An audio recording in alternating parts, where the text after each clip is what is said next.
Tapi kan kalau misalkan nih lagi interview secara online, misalkan dia emang ternyata tidak komit untuk mengikuti wawancara interview tersebut, bisa aja kan si kandidat ini langsung aja matiin internetnya gitu ya untuk menghindari interview tersebut. Oke. Dan untuk cenderungan untuk berbuat curang pun bisa gitu, kayak dia menyiapkan jawaban.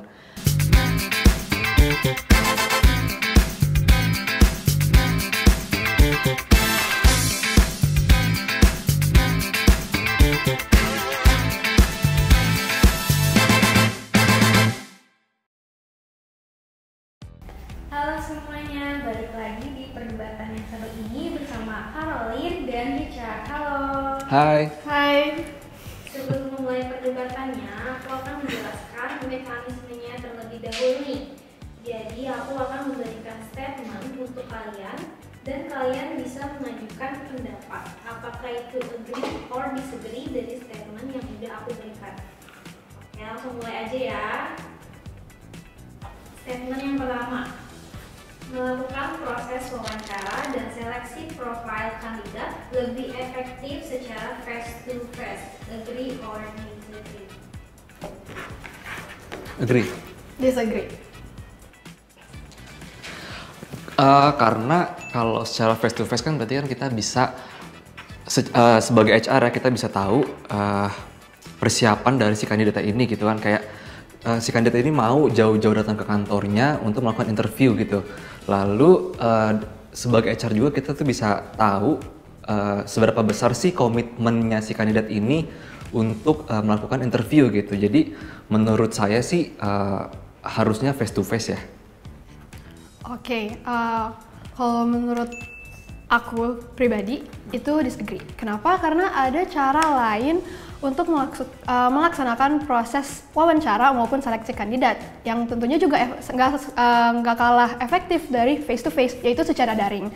As we all know, we've been in this pandemic situation for almost 1 year, and wawancara secara daring itu dilaksanakan dan menurut aku sendiri ya sebagai HR itu cukup efektif karena kalau bicara soal komitmen juga. Seseorang yang akan melaksanakan wawancara secara online itu juga tentu perlu memiliki persiapan. Kita bisa lihat dari komitmennya itu dari mana ia memilih tempat untuk melaksanakan proses wawancara. Jika seorang talent tidak sungguh-sungguh untuk melakukan proses wawancara, bisa saja talent tersebut memilih tempat wawancara di tempat yang ramai. Sedangkan jika talent itu sungguh-sungguh akan ingin mengikuti kegiatan wawancara tersebut, ia pasti akan memilih tempat di mana ia akan fokus melaksanakan wawancara tersebut. Oke. Tapi kan kalau misalkan nih lagi interview secara online, misalkan dia emang ternyata tidak komit untuk mengikuti wawancara interview tersebut, bisa aja kan si kandidat ini langsung aja matiin internetnya gitu ya untuk menghindari interview tersebut. Oke. Dan untuk cenderungan untuk berbuat curang pun bisa gitu, kayak dia menyiapkan jawaban. Menyiapkan jawaban atau kita bisa bilang note kecil itu nggak ada salahnya dalam melakukan proses wawancara karena itu kita tidak menipu siapa-siapa, itu hanya menjadi sedikit bantuan bagi kita untuk melakukan proses wawancara. Dan jika memang talent tersebut tidak komit lalu mematikan device-nya ketika melakukan wawancara, ketika melakukan proses wawancara secara face to face juga, talent bisa saja kabur atau tidak hadir pada saat jadwal yang sudah ditentukan dengan HR. Tapi kan kalau kita melihat dari komitmen atau persiapan pasti kan kurang ya. Kayak misalkan dia taruh note deket laptopnya atau HP-nya gitu kan. Berarti kan dia sebenarnya nggak bener-bener mempersiapkan apa yang ingin dia sampaikan di dalam interview gitu kan. Dan kalau secara face to face kan berarti kan bener-bener dia sudah nge-review lagi nih pengalamannya dia segala macam gitu tentang dirinya dia sendiri. Jadi ketika interview secara face to face tuh dia udah ready banget gitu. Well, kalau bicara soal itu kita harus lihat balik lagi ke talentnya sendiri ya. Karena memang bahkan seorang speaker pun memerlukan cue card or they have to make their own points supaya bisa mengingat hal-hal tertentu sih. Jadi menurut aku sendiri untuk ada contekan kecil, we cannot call it as contekan. We can call it as their preparation note, kayak gitu.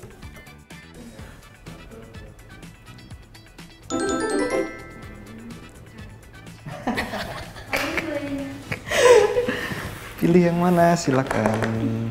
Ini harus langsung dipegang atau harus langsung enggak? Maksudnya harus bisa megang dulu nggak, kayak dipegang kayak gini? Harus langsung pilih. Oke. Itu. Oke. Lanjut. Oke, statement selanjutnya ya. Pindah ke kompetitor seharusnya diperbolehkan dalam kontrak kerja. Agree or disagree? Agree. Disagree. Oke. Kalau aku sendiri tuh agree ya, karena kalau gak ada salahnya kita pindah ke perusahaan kompetitor selama sebelum pindah ke perusahaan kompetitor kita itu sudah mengadakan perjanjian penjagaan kerahasiaan oleh kedua pihak, yaitu perusahaan lama dan talent, dan tentunya pembersihan aset, penutupan akses karyawan tersebut sehingga karyawan tersebut tidak dapat membocorkan rahasia atau ide-ide dari perusahaan lama ke perusahaan kompetitornya. Kalau menurut saya disagree karena kalau saya ada di posisi karyawan tersebut, terus saya pindah ke kompetitor itu sebenarnya dari secara skill dan ide tuh mentok aja di situ karena kan produknya yang dihasilkan dari perusahaan tersebut kan sama ya. Jadi sebenarnya kalau kita pindah ke tempat yang sama, yang kita dapat hanya kenaikan salary aja, tapi secara skill, secara ide itu sama aja gitu. Dan kalau dari kata Karolin adalah agreement gitu ya, sebenarnya kan itu kan nggak tertulis di kontrak ya, hanya gentle agreement aja gitu kan. Dan kalau dari situ kita balik lagi sih ke karyawannya, sebenarnya dia mau atau enggak gitu sih kalau ke kompetitor. Kalau membahas soal berkembang, pastinya kita akan berkembang sih di perusahaan lama. Secara gak semua perusahaan itu, walaupun dia misalnya headhunting, gak semua produknya itu headhunting. Pasti ada aja varian produk-produk lainnya. Jadi dari varian-varian produk atau bisnis lainnya, talent itu atau employer itu bisa berkembang dari situ sih. Kalau berbicara headhunting kan kita kerjanya scope-nya di situ-situ aja ya. Dimanapun perusahaannya pasti ya di situ-situ aja kerjaannya. Sama aja kalau misalkan orang IT gitu ya. Misalkan back end gitu, pindah dari A ke B dengan produk yang sama, ya pasti dia akan kerja di situ aja produknya gitu. Tapi kan headhunting bukan cuma satu produk, ada beberapa produk seperti Ekrut. Ekrut memiliki banyak produk lain-lain selain headhunting gitu. Belum tentu produk di Ekrut ada di produk perusahaan kompetitor lainnya, seperti itu. Tapi kan orang tersebut nggak ngerjain semuanya kan, dia ada scoop-scoopnya masing-masing gitu kan, kayak headhunting ya emang Ekrut ada produknya banyak, cuman misalkan Karolin TA, saya headhunting gitu kan, pasti kan kita kerjanya beda. Nah maksudnya walaupun produknya banyak, tapi kan kita punya porsinya masing-masing untuk ngerjain scoopnya tersebut gitu. TA dan Headhunting. Rekrutmen konsultan. Rekrutmen konsultan dan TA. Kalau rekrutmen konsultan dan TA kan gak beda jauh ya pekerjaannya. Ya, secara kita perbedaan untuk TA dan RC adalah TA melakukan proses rekrutmen untuk in-house atau untuk internal, sedangkan rekrutmen konsultan melakukan proses rekrutmen untuk perusahaan klien. Nah, kalau saya sebagai RC pindah ke headhunting juga, headhunter juga sebagai RC, apakah saya akan merekrut untuk internal? Enggak kan? Ya, jadi akan sama aja kan? Tapi otomatis pasti scope kerja juga akan meningkat dengan perpindahan ke komputer lain. Apa Richard mau pindah sebagai staff rekrutmen dari konsultan dari Ekrut menjadi hanya staff juga di perusahaan rekrutmen agency lainnya? Kalau pindah harusnya naik gak sih? Nah, ya itu. Pasti kan paling yang bertambah itu hanya responsibility-nya misalkan dari senior ke lead ya. Jadi dia pas pindah punya bawahan gitu. Ya, responsibilities pastinya ada, tapi pasti kita juga akan diberikan tanggung jawab lain oleh perusahaan itu untuk melakukan hal-hal yang lebih besar lagi jika kita memang achieve. Yang menang siapa?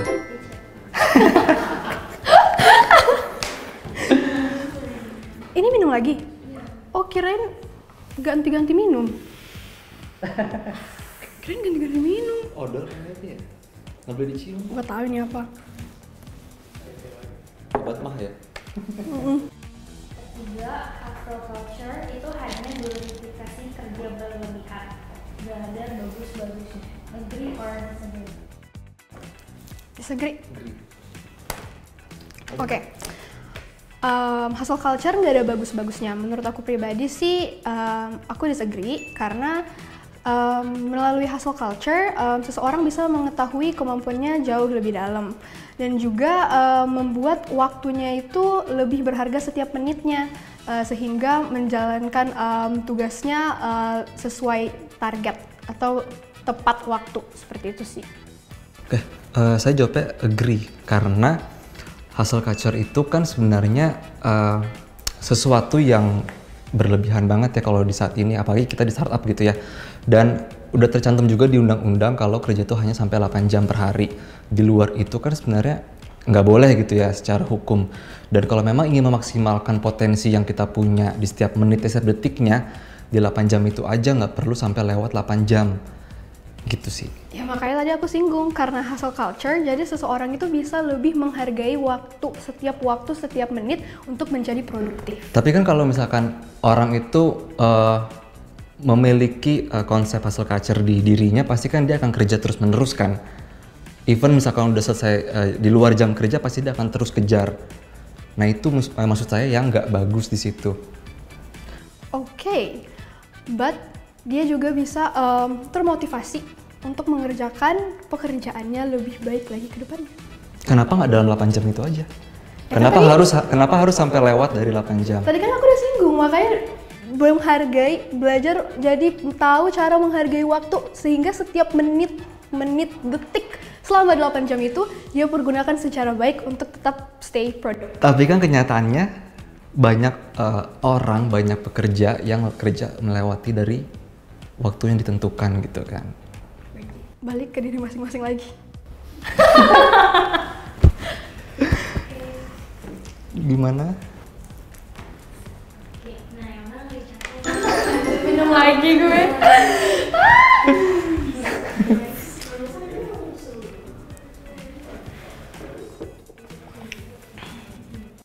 Selanjutnya, menolak tugas di luar job description itu justru profesional. Agree or disagree? Disagree. Agree. Oke, karena kan waktu misalkan saya sebagai kandidat apply di sebuah perusahaan, pasti kan HR-nya mention nih role apa sih, daily activities itu bakal ngapain aja gitu ya. Jadi kita kerja sebatas itu aja. Misalkan kita kerja di luar job desk yang sudah ditentukan dan ternyata hasilnya itu tidak memuaskan, jadinya kan yang kena kita sendiri gitu. Menurut aku pribadi, menerima atau menolak job desk di luar pekerjaan itu nggak bisa kita jadikan patokan sebagai profesionalisme ya. Menurut aku sih menerima job desk menerima pekerjaan di luar job desk kita itu fine aja, asalkan masih dalam batas wajar. Batas wajar tuh kayak gimana ya? Elaborasi dong. Yang nggak bikin, intinya yang nggak bikin kita jadi nggak ke-handle nih job desk utama kita gitu. Berarti kan mendingan nggak usah sekalian nggak sih? Biar kita tetap bisa fokus sama job desk utama kita aja gitu. Dan kita juga pun digaji sesuai job desk kita kan. Kita nggak ada gaji bayaran tambahan misalkan kita ngelakuin sesuatu yang di luar job desk kita. Menurut aku fine sih, selama pekerjaan tambahan itu dilakukan untuk memajukan perusahaan, untuk memberikan dampak ke perusahaan yang lebih kayak gitu. Menurut saya sih nggak sesignifikan itu ya dampak dari kita sebagai karyawan melakukan pekerjaan di luar job desk gitu. Karena kan tuh misalkan job desk itu di luar tanggung jawab kita kan tuh udah ada porsinya masing-masing, udah ada orang masing-masing yang ngerjain tugas itu gitu. But who knows what you did is going to make your company a better. Berarti kalau gitu kita bisa dong minta kenaikan salary gitu kan? Yes, why not? Bingung. Richard lagi. salah mulu. Sorry ya, Lin. Oke. Oke, statement selanjutnya nih. Business cash diperlukan untuk menyaring kandidat. Agree or disagree? Agree. Disagree. Aku dulu. Ya, bisa dulu. Oke, menurut saya disagree karena bisnis case ini kan tahapan brainstorming dan ide dari talent yang dicetuskan gitu ya ketika interview ya. Nah, sementara nggak ada jaminan kalau talent ini akan keterima dan nggak ada jaminan juga kalau hasil dari brainstorming talent ini tuh tidak akan dipakai oleh perusahaan secara diam-diam tanpa kompensasi. Oke, aku sih agree ya, perlu karena menurut aku melalui case study ini kita itu bisa melihat persiapan dan ketertarikan talent itu sendiri. Kita bisa melihat bahwa talent itu benar-benar memahami job description-nya dan posisinya di perusahaan kita. Kita juga dari case study ini atau business study ini kita juga bisa melihat bahwa talent tersebut benar-benar paham dengan industri dan produk atau bisnis dari perusahaan tersebut. Ya, seperti yang saya bilang ya, tidak ada jaminan bahwa talent itu akan keterima. Of course ada jaminan. Gimana bisa tahu? Kan banyak nih yang apply. Misalkan ada 10 gitu ya yang apply. Dan mereka masing-masing menyampaikan idenya masing-masing gitu ya. Dan bisa aja perusahaannya ini tuh agak-agak gimana gitu ya. Yang oke, dia bagus nih idenya. Saya nggak perlu hire dia gitu. Saya butuh aja idenya dia gitu. Kan bisa aja kayak gitu. Tapi dalam nggak semua ide yang disampaikan oleh talent bisa dieksekusikan langsung oleh perusahaan itu tersendiri. Maka daripada itu, karena ide dia bagus, berarti bisa dilihat juga dari ide itu, berarti ternyata dia itu orangnya brilliant or he has other ideas. He has other ideas yang tentunya nanti bisa bikin user tertarik untuk meng-hire dia. Karena based on his ideas or based on he or her idea kayak gitu. Oke, tapi kan sebenarnya banyak aspek ya, nggak cuman dari hasil bisnis case-nya itu aja gitu kan. Banyak aspek-aspek lain yang si hiring manager ini perlu dari kandidat tersebut. Mungkin dari idenya bagus, tapi dari soft skill-nya misalkan dari komunikasinya atau dan lain-lainnya mungkin kurang. Bisa aja dia ditolak, jadi kan nggak ada jaminan gitu kan. Oke, walaupun idenya kalau bagus. dilihat dari soft skills and communications itu kan udah lolos dari tahap HR ya. Berarti yang lolos dari tahap HR itu sudah memenuhi sebenarnya half dari standar perusahaan. Makanya HR melanjutkan ke user. Makanya di user talent itu diwajibkan atau kebanyakan diharuskan untuk melakukan case study agar user tahu bahwa talentnya ini memang sudah cukup mapan atau sudah cukup mengetahui produk-produk dari perusahaan tersebut, sehingga ketika dipekerjakan talent itu gak harus di training dari nol gitu, karena user itu udah tahu kemampuan pengetahuan dari si talent dari atau melalui case study tersebut. Tadi kan Olin sempat mention kalau sudah melewati tahap HR berarti kan sebenarnya setengahnya udah lolos gitu ya. Cuma kan ada juga user yang cocok-cocokan nih sama talent gitu ya. Misalkan oke, dia bagus tapi secara personality nggak cocok sama usernya, bisa aja ditolak karena itu gitu. Dan itu kan chance untuk terjadi seperti itu juga ada gitu. Jadi that's out of the box. We're not talking about apa tadi? Sorry. Soal soft skill, personality segala macam. Soal personality, we're talking about case study gitu. Dan menurut aku case study itu bisa menjadi patokan untuk menjadi patokan apakah talent itu akan ke-hire atau tidak. Tapi ingat juga tidak menjamin talent itu akan di-hire dan idenya tidak akan dipakai secara diam-diam juga kan. Menurut aku terjamin.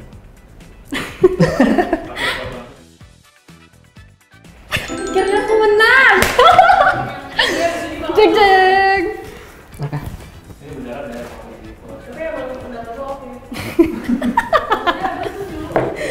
Oke, akhirnya. Oke. Bekerja sesuai passion lebih menyenangkan daripada gaji yang besar. Agree or disagree? Agree. Disagree. Oke, menurut saya agree karena kalau kita kerja sesuai passion pasti kan hati kita seneng ya. Dan itu akan mengarahkan ke mental health kita juga kan. Jadi walaupun misalkan gajinya kita pas-pasan atau cukup, cuma kita enjoy untuk melakukannya, menurut saya itu fine-fine aja dan itu bahkan enak gitu kerjanya, nggak perlu ada beban pikiran. Dan kalau misalkan kita kerja tapi banyak banget uang, itu kan akan menjadi sebuah permasalahan baru juga ya gitu ya. Semakin banyak uang, semakin banyak masalah juga yang datang gitu ke kita. Oke, kalau aku sih disagree ya. Nggak semua orang dalam berkarir itu udah menemukan passionnya. Passion itu bisa ditemukan saat seseorang masih kecil maupun saat seseorang sudah pensiun baru menemukan passionnya. Nah, kalau soal singgung passion, mental health terjaga dalam pekerjaan. Gimana kalau kita mengikuti passion saat bekerja, tapi gaji kita kurang? Bukankah itu juga akan menimbulkan masalah-masalah yang lebih banyak lagi ke depannya? Karena unstable financial. Oke. Menurut saya kalau orang yang udah kerja sesuai passionnya, dia nggak akan ribet untuk mikirin hal itu lagi sih secara finansial gitu ya. Karena kan inilah yang saya lakukan, yang saya suka, apapun hasilnya saya tetap suka, pasti kan kayak gitu. Dan pasti orang yang kerja sesuai passionnya juga nggak ngurusin hal-hal yang di luar kapasitasnya dia gitu. Maksudnya kayak misalkan kalau dia cuma punya uang sekian ya udah gitu, maksudnya nothing tulus dan nggak masalah juga gitu selama dia kerja sesuai dengan passionnya. Oke, to follow passion is a good thing tentunya ya. Tapi balik lagi kita itu harus mengingat tanggung jawab kita and of course our priority first. So we have to set our priority and goal first. Then we can follow our passion.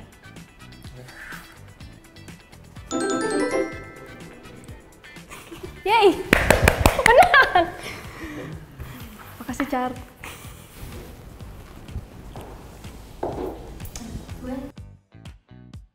Kenaikan gaji lebih penting dibandingkan promosi jabatan. Agree or disagree? Agree. Disagree. Oke, alasannya karena banyak hal-hal yang menunjang pekerjaan kita, salah satunya itu adalah biaya gitu kan. Jadi misalkan kalau kita ingin ke kantor, kita butuh biaya transport, atau misalkan saat ini WFH kita misalkan mau kerja bareng teman atau kolega gitu, kita juga tetap butuh biaya untuk transport gitu kan. Dan ada juga biaya lainnya seperti entertainment atau dan sebagainya gitu. Jadi menurut saya sementara itu juga di dunia kerja yang sebenarnya itu tuh banyak juga pekerja dengan status junior gitu ya melakukan daily activities seperti pekerja dengan status senior gitu. Jadi menurut saya lebih mending dapat benefit gaji yang lebih dibandingkan promotion. Oke. Kalau untuk aku sendiri tuh I disagree ya. Karena menurut aku promotion itu merupakan salah satu bentuk achievement seorang karyawan di dunia kerja ya. Kalau ngomongin soal gaji, promotion also comes with a raise of salary. Walaupun nggak langsung naik, but maksudnya nggak instantly naik ya, like you're promoted as a manager gitu. Itu nggak bakal langsung gaji lo naik segini gitu. Itu pasti bertahap. But itu adalah suatu bentuk achievement dan juga dari kita dipromosi ya, berarti kita itu tahu bahwa kerja keras kita itu di-acknowledge oleh perusahaan, sehingga perusahaan mempercayai kita dan memberikan tanggung jawab yang lebih besar ke kita. Kayak gitu sih kalau aku.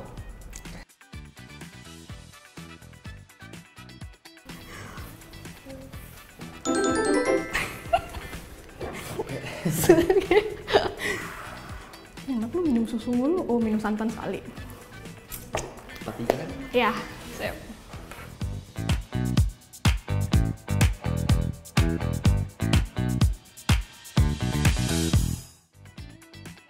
Jangan lupa like dan subscribe untuk nonton perdebatan selanjutnya. Nah, dan jika kamu sedang mencari pekerjaan baru, segera sign up di website Recruit ya.